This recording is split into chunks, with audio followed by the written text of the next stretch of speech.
because I am determined to follow through these terrible tenuous lines because I wanted to get quotes to films in Scott. You've started, so you'll finish. Yes. Yes. They say all foxes are slightly allergic to linoleum, but it's cool to the paw. Try it. Now, I think we know the answer to this already, but perhaps we should tell people, should we try Fantastic Mr. Fox? Yes. That's the worst one yet, and I do apologise, but I just like that quote. That was a struggle to get in most. Right, now, to that end, I've not read the Roald Dahl book that this is adapting through the medium of stop-motion animation, but I'm going to go out on a limb and say this is a loose interpretation of it.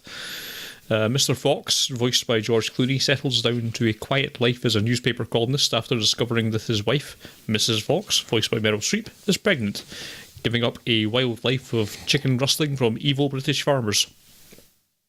Years later, the now teenage son Ash, voiced by Jason Schwartzman, is struggling to fit in with society and his family, exacerbated by the arrival of his cousin Christopherson, voiced by Eric Chase Anderson, to stay while his father recovers from an illness and is seemingly effortlessly better at everything than Ash is.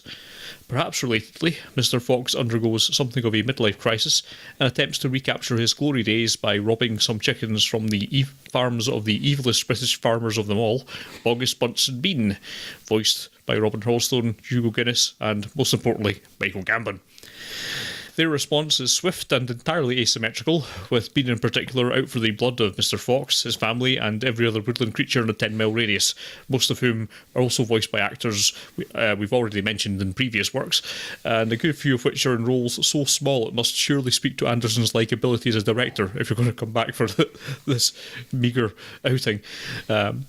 While it's also managing some perhaps surprisingly delicate and subtle relationship dramas given the overall concept of the piece. Now, I think I was a little nonplussed on my first viewing of Fantastic Mr. Fox back in the day and hadn't really given it all that much thought since then.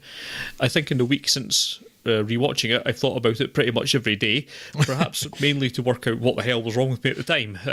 It's doing a much better and a much more believable job of exploring family relationships than the Darjeeling Limited does, despite being nominally about foxes.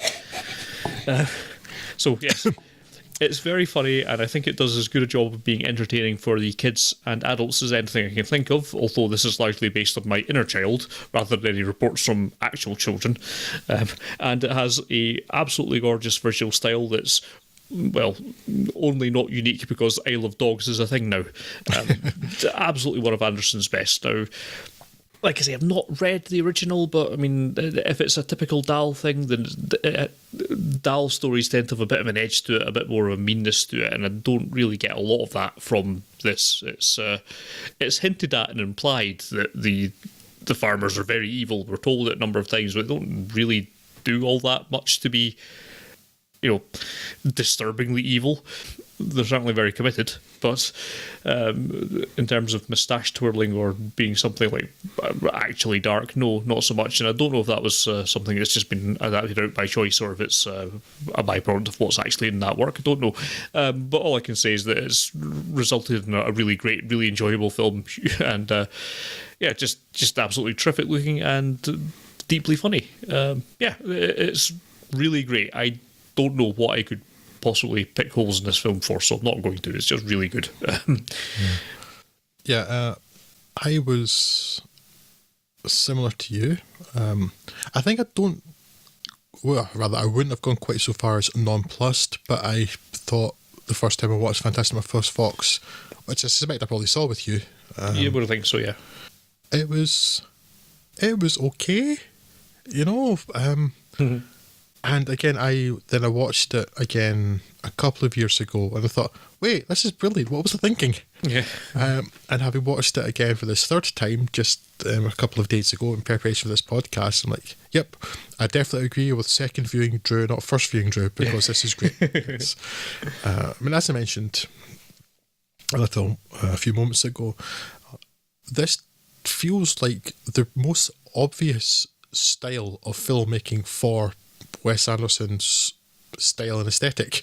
Mm-hmm. He creates little dioramas, very carefully composed things, and this must just be a dream for him to work with this. It's slow, painstaking work, stop motion animation. I think that's well known, but the actual way he can frame everything so perfectly, so precisely, it must be a joy to him. So it's no surprise that he came back to this with Isle of Dogs, but it's perhaps a surprise that he ever left.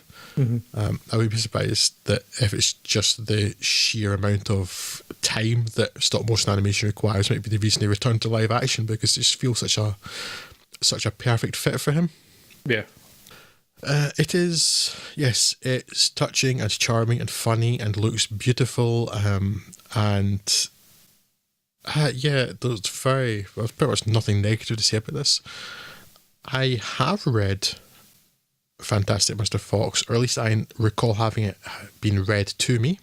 Right. However, that was by my teacher in primary 3. It's the only time that I can remember for certain reading it, and I like Roald Dahl a lot, but that's not one whose particular plot points have stuck with me to any degree. So whether it's a good adaptation, I am really not in a position to speak to. But it is fun, funny, quirky, charming, humorous, whimsical and odd and absurd, like all of the best Wes Anderson stuff, all of it. It's just a fantastic film, and I don't know if I'd noticed this credit before. I feel that I hadn't. It seemed to come as a surprise to me yesterday.